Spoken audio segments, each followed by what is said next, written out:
Well, here I was, minding my own business in George Square, Glasgow, and this guy comes along. Believe it or not, this is Osama Saeed of the Muslim Association of Britain, and this Egypt used to work for me.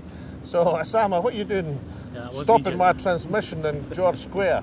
Well, I felt I had a public duty to come in and intervene. I'm shocked you don't have a security service detail yet. Well, anyone just comes up and interrupts your broadcast. I can't get anybody cheap enough now. But anyway, look, just since you're here, tell us a bit about the MAB, and particularly the MAB in Scotland, because if you listen to Jack Straw or Tony Blair and people like that, they would say this Muslim Association is a pretty sinister organisation you've got there. I think it's important now that Muslims come out and start talking for themselves.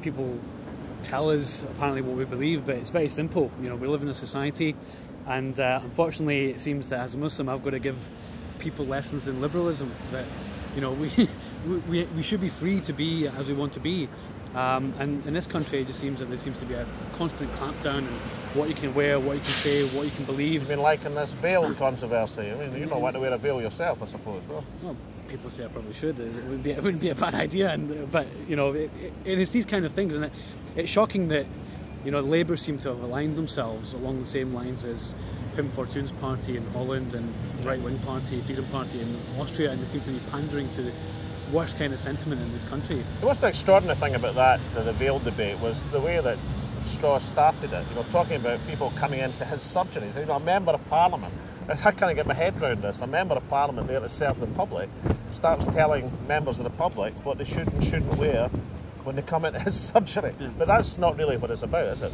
The dangerous thing is what you said, which was you felt uncomfortable with what other people say, and when you start going down the road of saying that you're uncomfortable, there's no end to it.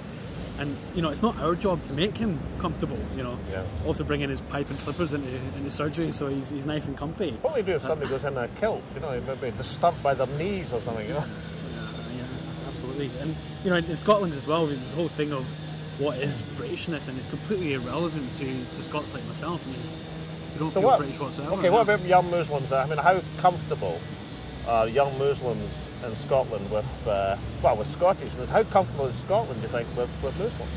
It's a good example. In Scotland, Muslims are saying that they actually feel far more Scottish than even white Indigenous community. That was St Andrews University research. Exactly, Joseph Rowntree Foundation did that research. And the reason I put it down to, there's a number of reasons. There's the whole colonial baggage, but also in Scotland we don't have a tradition of really beating our minorities in the way that the right-wing English tabloid press do. That's because there's so many of them, you see. Yeah, exactly. You can't beat up everybody. Yeah, well, we don't have the Daily Mail constantly going on about immigrants and Muslims and the Sun and all these things. And in Scotland, you know, the minority communities will be given space to be what they want to be and be Scottish, because the two things don't conflict with each other in the way. So you're not old enough, but I mean, I remember Tebbit, you know, the sort of Tory boot boy, Lord Tebbit's cricket test, where he said that, you know, it's all right coming to Britain as long as you supported the English cricket team. Yeah. You know, which would have ruled out the best part of Scotland. Never mind, it would have ruled out Mr. McConnell for a start.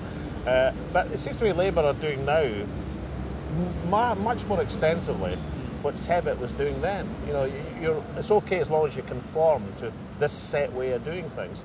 I don't think society should be like that. It's like the Sons of Tebbit, which incidentally passed the Scottish cricket test of supporting anyone that England's playing.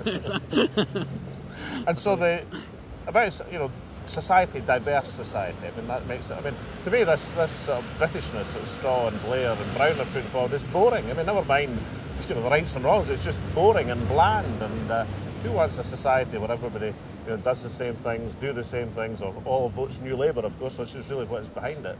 You know, we need a Scotland where people think differently, dress differently, but are all part of a Scottish experience. Enrich the whole country through diversity. You bring in more by knowing more cultures. I mean, personally, I, you know, got a more broad range of experience of different cultures from around the world than, say, the average Scot. So you're just saying all this because you used to work for me, or what? No, well, you know, I trained you up, isn't it?